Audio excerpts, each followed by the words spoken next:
విత్తనాలు తెచ్చాము, దున్నాము, వేసాము, పట్లు తోలాము, మొక్కలు వేసాము. మొక్కలు పుట్టయి యాక్సిడెంట్గా కాయలు వేసేవి.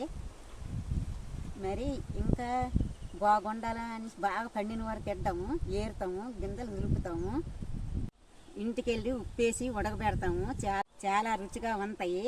ఆ కాయలు పండిన తర్వాత ఏరుతాము, అవి దుల్లగొడతాము, అవి పప్పు వండుకుంటాం.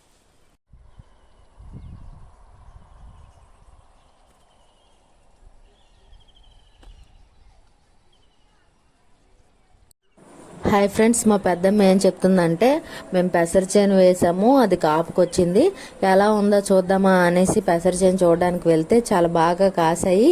కొన్ని కాయలు వేరుకొని ఇంటికి తీసుకెళ్తున్నాము, ఉప్పేసి ఉడకపెట్టుకొని తింటాము. అవి ఆరోగ్యానికి చాలా మంచిది, చాలా టేస్ట్గా కూడా ఉంటాయి అని చెప్తుంది. అంతేకాకుండా ఇంకా 4 రోజులు పోతే నల్లగా అవుతున్నాయి కదండి, ఆ విధంగా పండిపోయినట్టయితే ఇంకా చేను కోతకు వచ్చేసినట్టే లెక్క. అప్పుడు చేను మొత్తం తీసేసి కొంచెం ఎండబెట్టి నూరుస్తామన్నమాట. నూర్చి ఆ గింజలను అయితే సపరేట్ చేస్తాము. ఆ గింజలే పెసర గింజలు. పెసర గింజల నుండి మనం పెసరపప్పు కూడా తయారు చేసుకోవచ్చు. హాయ్ ఫ్రెండ్స్, ఈ వీడియోస్ చేయడానికి మా గ్రాండ్మా ఎంతో కష్టపడుతున్నారు. ఆవిడ ఏ వీడియో అయినా చేయాలంటే ఆవిడకి చాలా ఇంట్రెస్ట్గా చేద్దాము రండి అనేసి అంటారు.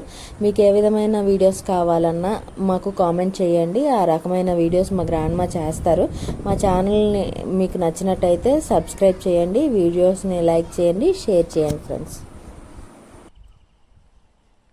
పెసలు ఒక గుడ్ సోర్స్ ఆఫ్ ప్రోటీన్ అండి.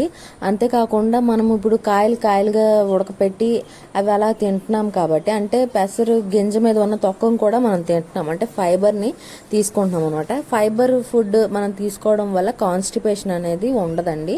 అండ్ దట్టు ప్రోటీన్ తీసుకోవడం వల్ల ఎనర్జెటిక్గా ఉంటాము, హార్మోనల్ బ్యాలెన్స్కి పనికొస్తుందండి. ఇది వెయిట్ లాస్ డైట్కి కూడా ఈ పెసరకాయలు అనేది మంచిదండి. ఈ విధమైన ఆహారపు అలవాట్లు పూర్వకాలంలో ఉండేవి, వాళ్ళు అందుకే అంత ఆరోగ్యంగా ఉండేవారు. ఇప్పుడు మనం అన్ని ప్రాసెస్డ్ ఫుడ్ తింటున్నాం కాబట్టి మనకు అన్ని రకాల ప్రాబ్లమ్స్ అయితే వస్తున్నాయని మా అభిప్రాయం. పొలం నుండి తెచ్చుకున్న పెసరకాయలని ఒక పాత్రలో వేసి కొంచెం నీరు, కొంచెం సాల్ట్ వేసి స్టవ్ మీద ఒక 10 నిమిషాలు ఉడికిస్తామండి. ఉడికిన తర్వాత ఆ పెసరకాయలను ఒలుచుకొని లోపల ఉన్న గింజలని తింటాము.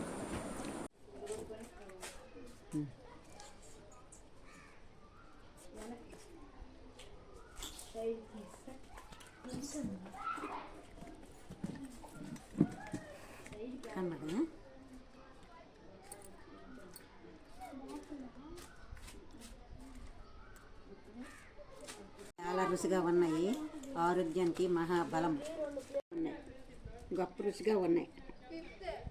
తింటే ఇవే తినాలండి.